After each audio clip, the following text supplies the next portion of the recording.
Kaixo, Asier Manes eta eneko gera, eta gaur kotxe hibridoen transmisioi buruz hitz egingo dizuegu. Hasteko, zer da kotxe hibrido bat? Kotxe hibrido bat bi motor erabiltzen dituen ibilgailu bat da. Horietako motor bat termikoa da eta gasolinaz edo dieselaz elikatzen dena. Gero, beste motor bat daukagu, elektrikoa dela gure kasuan. Eta motor elektriko hau bateria batez elikatzen da. Bi osagai nagusi ditu kotxe hibrido batek. Barne errekuntza motorra, autoa mugitzeko eta bateria kargatzeko aukera ematen digula, motor elektrikoa, autoa bakarrik mugi dezakegu edo errekuntza motorrari lagundu. Gero, tentsio handiko bateria, energia elektrikoa bildu eta balaztatze birsortzaile sistema motor termikoarekin edo argindarrarekin konektatuz kargatzen dena, transmisio hibridoa, motor termikoaren eta elektrikoaren potentzia konbinatzen duen sistema, inbertsorea, bateriaren korronte zuzena, korronte alternoan bihurtzen du motor elektrikoarentzat eta alderantziz. Eta azkenik, balaztatze birsortzaile sistema. Balaztatzean energia zinetikoa berreskuratzen du bateria kargatzeko. Transmisio motei buruz hitz egiten badugu, 3 transmisio mota izango ditugu. Lehenik seriekoa, ondoren paraleloko, eta azkenik mistoa. Serieko transmisioa duen auto hibrido batean, errekuntza motorra ez da zuzenean gurpiletara konektatuta egongo, eta horren ordez, gasolina edo diesel motorra sorgailu gisa jardungo du bateriak kargatzen edo motor elektrikoa elikatzen. Motor elektrikoak gurpilak bultzatzen ditu mugimenduaren arduradun bakarra izanik, baterien edo sorgailuen energia erabiliz. Hemen adibide bat izango dugu, Nissan Qashqai e-Power. Transmisio paraleloa. Paraleleko sistema hibrido batean, barne errekuntza motor bat eta motor elektriko bat erabiltzen da. Ibilgailuari trakzioa emateko motorrak modu independentean edo bateratuan funtzionatu dezakete. Sistemak hainbat funtzionamendu konfigurazioa ahalbidetzen ditu. Motor elektrikoa bakarrik erabiliz trakzioa eman dezake gurpiletara, motor elektrikoa bakarrik erabiliz trakzioa eman dezake gurpiletara, edo bien arteko kombinazio batek eman dezake trakzioa gurpiletara. Konfigurazio mota horrek malgutasun operatibo handia ematen du, eta ibilgailuaren errendimendu optimizatzeko aukera ematen du, erabilera baldintzen arabera. Engranaje planetarioa edo tren episkoidala funtsezko osagaia da auto hibridoen transmisio automatikoetan. Bere funtzio nagusia errekuntza motorraren eta motor elektrikoaren potentziak konbinatzea da. Autoa modu eraginkorrean eta abiadura kaxa kombinazionalaren beharrak gabe mugitzeko aukera emanez. Sistema honek 4 zati nagusi ditu. Eguzki engranajea, erdian dagoen engranaje hori dela, engranaje planetarioak, orubearen inguruan biratzen dutenak, eraztun engranajeak, kanpoko planetarioak inguratzen dituela, eta planeta eramailea, planeta engranajei eusten diena. Zertarako balio du? Momentu eta abiadura errekuntza motorraren, motor elektrikoaren eta gurpilen artean banatzeko aukera ematen du, gidatze egoera desberdinetara egokituz. Motor elektrikoa bakarrik, gasolinazko motorra bakarrik, edo biak aldi berean konbinatuz, momentuak eta abiadurak transmititzen ditu. Nola funtzionatzen du engranaje planetarioak?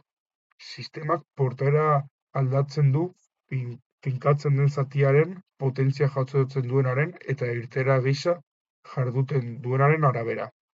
Hainbat posizio lortu daiteke auto hibrido batean. Eguzki engranajea finkatuz, eraztun engranajea mugituz, planeta eramailea eraztunaren norabide berean biratzen du, baina abiadura txikiagoan. Honekin murrizketa bat lortzen dugu irteeran. Beste konbinaketa bat, eraztunen engranajea finkatuz, eguzki engranajea mugitzean, planeta eramailea eguzki engranajearen norabide berean biratzen du, baina polikiago ere bai. Planeta eramailea finkatuz eta eguzki engranajea mugituz, irteera eraztunean eguzki engranajearen kontrako norabidean biratzen du. Eta azkenik, planeta eramailea finkatuz eta eraztun engranajea mugituz, eguzki engranajea eraztun engranajearen kontrako norabidean biratzen du. Engranaje planetariei esker, autoak modu elektrikoan, modu hibridoan, edo atzerako martxak funtziona dezake. Eta guztia elektronikoki kontrolatzen du zer osagai dagoen finko edo mugitzen. Horregatik ez du eskuzko martxa aldaketarik behar. Abiadura aldaketa sistema planetarioaren beraren barruan lortzen da baita. Sistema mistoa da merkatuak nien agertzen dena. Sistemak serian eta paraleloan funtzioa dezakeena. Sistema mistoari esker, autoa motor elektrikoarekin bakarrik dutza daiteke, errekuntza motorrekin bakarrik, eta bi propultsatzaileen edozein energia nahasketarekin ere bultza daiteke. Sistema horien abantaiak dira sistema paralelo hutsak ez bezala. Bai, balastatzean birgeneraztea, bai, errekuntza motorrak sortua, bere lan eremuko eremuidaretan lan eginez, bateriak rekargatu ahal ditzake. Lan eremua alda daiteke, interesgarria edo bereziki eraginkorra denean, erabilgarri dauden motorren potentzia batzen baduzu, errekuntza motorrak gurpilak mugitzeko elektrikoarekin lankidetzan jarduten badu, edo zuzenean bateria etxeko entxufe batean kargatzen baduzu, hibrido entxufagarri bat izan dezazu. Non motor elektrikoa zuzenean etxeko energiaz mugitzen den.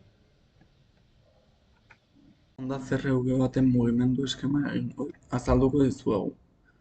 Kasu honetan, bigarren engranajea laugarren engranajea biraratuko du, eta sorgailu elektrikoa birarazten du. Beraz, sorgailu elektrikoa errekuntza motorraren mugimenduz funtzionatzen ari da.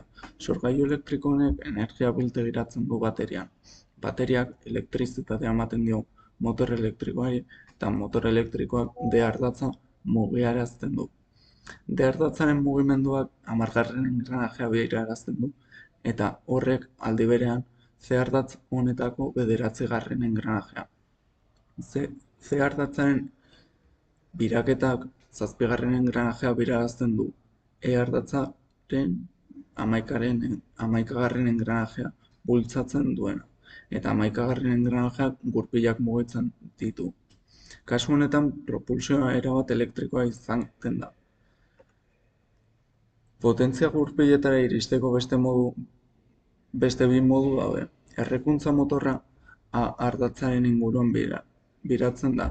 Lehenengo engranajearen akoplamendua da. Zeinak biraraztu dezaken A-ardatzarekiko edo zeinek ez. Kasu honetan solidarioa izan daiteke.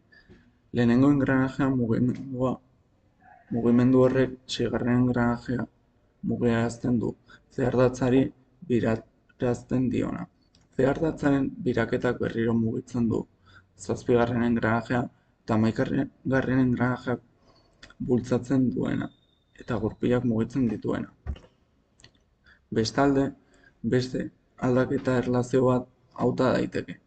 E-ardatza errekuntza motorrarekin biraraziz. Horrek 3.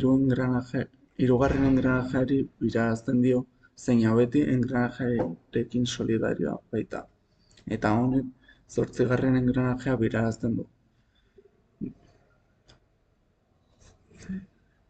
C-ardatzaren biraketara akoplatuta badago, 8. engranaje horrek C-ardatzaren biraketa bultzatuko du. Ardatz horrek 7. engranajea mugituko du, eta aldi berean 11. engranajea mugituko du. Eta honek gurpilak biraraziko ditu. Oso garrantzitsua da isa eta I akopladoreak nabarmentzea. Lehenengo eta 8. engranajei beren ardatzekiko solidarioa egiten dietelako, edo haiek biratzea ahalbidetzen dutelako. Bestalde, sistemak aldi berean gurpilak bultza ditzaken motor elektrikoarekin eta errekuntza motorrarekin, pareak eta potentziak batuz.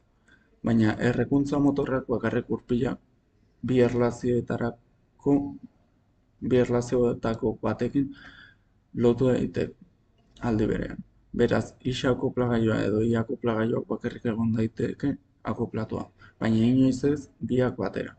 Bestalde, isa eta i libre baldin badaude, autoak edo auto elektriko huts baten moduan funtzionatzen du pulkadarako, eta errekuntza motorra geldirik egon daiteke.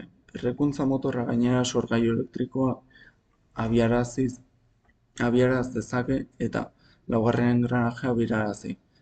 Engranaje horrek bigarren engranajea biraraziko du eta ardatza biraraziko du motorra piztea eragiteko.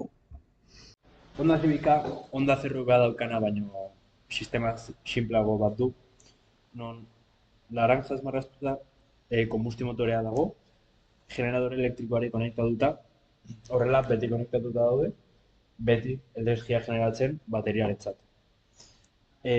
Hau, ardatzaren bidez, lehen engranajera dago konektatuta, lehen engranajea hau 7. Eta 7. hau, 8 dago konektatuta ze ardatzean akopladore multidiskoaren laguntzaz, gero azalduko dudan. 8. hau, 4. dago konektatuta, sistema hau ez dago plano batean jarrita baizik eta triangelu alako modu batean, goi eskuinaldean ikusten dena, horrela konpaktuagoa izateko. Orduan, 4. 5. B ardatzenen esker, eta 5. 6. 6. ja dago jarrita diferentziala, eta hortik ja gurpiletara doa motoren energia. Gero, motor elektrikoa dago jarrita ardatz huts batean, horrela ardatzarekin leku berdinean dago, baino libre dago. Ez du ardatzarekin motore konbustioko ardatzarekin berdin biratzen. Orduan, motor elektrikoa bigarren engranajea biratzen du, bigarren engranajea hau hirugarrenetik B ardatzaren esker 5. doa, 5. 6. eta berdina gurpiletara. Gero, balaztatzean regeneratzea, biraketa etorriko zen 6. 5. 5. 3. 3. 2. eta hortik motor elektrikoa generadore bezala lan egingo zuena bateriak kargatzeko.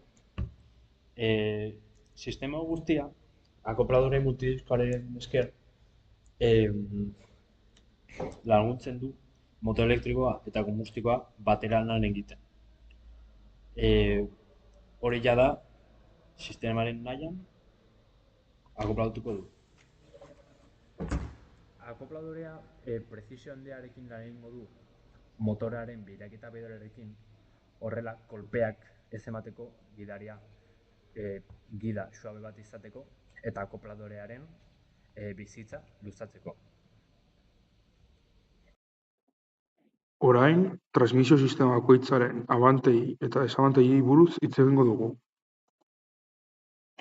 Serieko transmisioaren abantaiak eraginkortasun handiarekin ibiltzen dela hirian zehar. Motor termikoa bere puntu optimoan lan egiten dezake denbora guztian, nahiz eta trafikoarengatik gelditu denbora guztian. Beste abantai bat, transmisio oso sinplea duela, motor termikoaren eta gurpilen arteko zuzenketa konexio mekanikorik gabe lan egiten duelako. Gidatze leuna. Bat-bateko martxak aldatu gabe ibili dezake. Desabantaien aldetik, sistema elektrikoaren mendekotasuna oso handia da. Baliteke bateria handiagoa eta indartsuagoa behar izatea. Eta sistema elektrikoaren potentziak mugatua da. Paraleloari dagokionez, oso eraginkorrak dira errepidetan. Azelerazio gogorrak baititu, potentziak kombinatzen direlako. Egitura sistema mistoa baino sinpleagoa da. Erredundantzia sistemaren bat kaltetzen bada bestearekin funtzionatu dezake. Desabantaiei dagokionez, hirian ez dira serieko transmisioa bezain eraginkorrak. Bi motorren arteko koordinazio zehatza behar da eraginkortasuna optimizatzeko, eta ez da erresa hau lortzea. Mekanikari dagokionez, serieko hibrido bat baino konplexuago da. Enbrageak, transmisio kombinatuak eta abar konponente behar dituelako. Mistoari dagokionez, oso eraginkorra dira bai hirian eta bai errepideetan. Malgutasun operatibo handia dute, modurik eraginkorrena aukeratu dezakegu automobilarekiko. Erredundantzia sistemaren bat kaltetzen bada, bestearekin funtzionatu dezake, paraleloan bezala. Desabantailak. Arkitektura mekanikoa eta elektronika konplexuagoa eta garestiagoa behar dute, konponketa garestiak eta sofistikatuak dituzte, eta pisu handia dute kasu batzuetan, sistema redundantearen ondorioz. Eta hau izan da dena, eta espero dugu gustatu izana.